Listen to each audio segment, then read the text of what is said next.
Hello and welcome to the Black Belt Project. I am the virtual sensei at BlackBeltProject.com, where I teach you to master your life one belt at a time. In this episode, we're going to talk about what to do with everything that you get out of your head and into your checklist.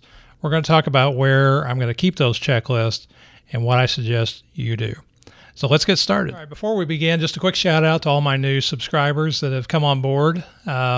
It's late at night tonight, so the lighting isn't very good, so I apologize for the studio quality. But it's important to me to get the information out to you so that you can kind of keep moving along with your Black Belt project, which is what I've been doing. So right now I've got everything really well collected. I have all my inboxes empty. I feel like I got those at Black Belt level.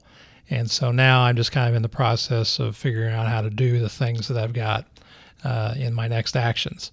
So my focus in this episode is going to be what to do with everything that you get out of your head. You know, I said that the focus of the Black Belt Project is going to be that, you know, we're not going to use our head as a storage system because if it's like an old computer that's got too much stored on it, after a while it just gets kind of sluggish, and then you can't really use your brain for what you need it to, and that's really to come up with solutions and problem solve.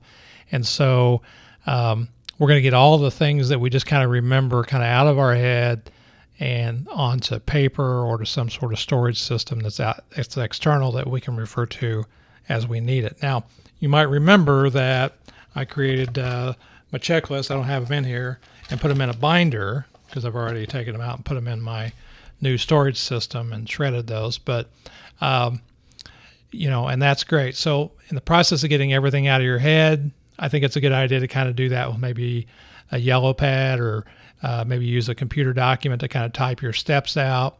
And then once you do the process a few times, you'll kind of organize them in a different way, make sure they're most efficient, add steps, take away steps, refine how you got the wording. And then once you are very comfortable with that, then it's time to put it in something that's a little bit more portable. Because one of the things that I want to do at the Black Belt Project is have a really portable system so that I can work from anywhere, do whatever I want from any location, and have everything at my fingertips. Now, the most logical thing then is to keep these checklists, because that's really what these things that we're taking out of our head, we're going to put them into checklist of steps and reference list. It makes the most sense to put them in an electronic form. So there's all kinds of tools to do that. I think this is one of the biggest hangups with GTD is I think many people like to say, okay, tell me what I should use and I'll use that. And this is the best thing. And I'm going to tell you what I use. And if you've got these materials, then I recommend you do it this way. If you don't, you have a different kind of platform than I do, then you're going to kind of have to modify what I do to your setup. But the process that I'm going to kind of go through with my electronic list will be probably something similar you can follow on your own. So what I've decided to do is I have an iPhone, I have an iPad, I have a Mac, and all of those devices have a system, have an app on them called Reminders. So I want to show you the reminder screen here, and you can see here that on the screen I've got some things in blue and some things in orange there, and those are my steps. The top ones in blue are my steps that I've got listed in collection. And I've got them listed in blue because that's how far down my black belt level goes. So eventually I'll have all of my steps for collection, processing, organizing, reviewing, and doing all in here, along with some other things and some reference lists, so that I download everything that's in here and put it in here. Now, the beauty of using these reminders is that for each of these items in blue or in orange, these are the actual list. And then over here, you can't see them, but over here will be where the steps are. And so once I refine these lists and get them in here, the nice thing is that then it's in here, then it's in here, and it's on my computer too. So whatever device I'm working on, I have it with me. But I think the really coolest thing is that you can kind of see at a visual glance how far I am to black belt and getting things back to where they should be in a really clean system. And so if you're on an Android platform, maybe you can use Google Drive, but there's maybe some sort of notes application there. But you've got to get this into some form outside your head. So whether it's paper, if you're old school and you use paper and you want to refer to that, I did that for years because it's just as easy to carry a nice binder around. And once you got everything kind of listed out, and you write your notes in there about things you need to change around, once you get that system in place, it works just as well as the electronic.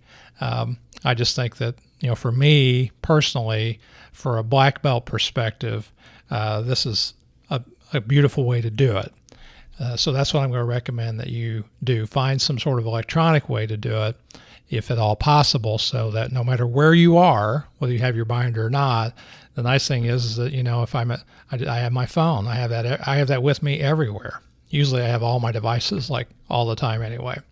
So that's what I recommend you do with these things in your list. Now, as I move through my system here, now the goal here is that, like, the next thing on my list here is actions. So I have several actions and action folders, next action list that I need to start working on. And so once you get your collection all done and you get everything processed out of your inbox and organized into your collection buckets, then it's time to start focusing on how to get those things moving through your system. And that's going to kind of be where we focus next. But it's going to be similar to what we did with collection. If you watch my other videos, you know that, get collection at a black belt level here, draw a line in the sand, that's what you're going to get done every single time, and then kind of just gradually push that down through your system so that you even it out, push black belt all the way through. So anyway, I hope that helps. If you're not a subscriber, I encourage you to subscribe to my videos as we go through this process. And again, if you're new here, the Black Belt Project is kind of an open project, so you can kind of see what I'm doing while I'm going through the process, so that, when the finished product is here, you'll kind of see how I got there. If you got any questions and you're watching this on YouTube, put your questions down in the comments there. And if you like the video, certainly, give it a thumbs up. That'd be fantastic. So again, if you haven't subscribed, please do that, and I'll see you then in the next video. And until then, let's master our lives one belt at a time. Have a great day.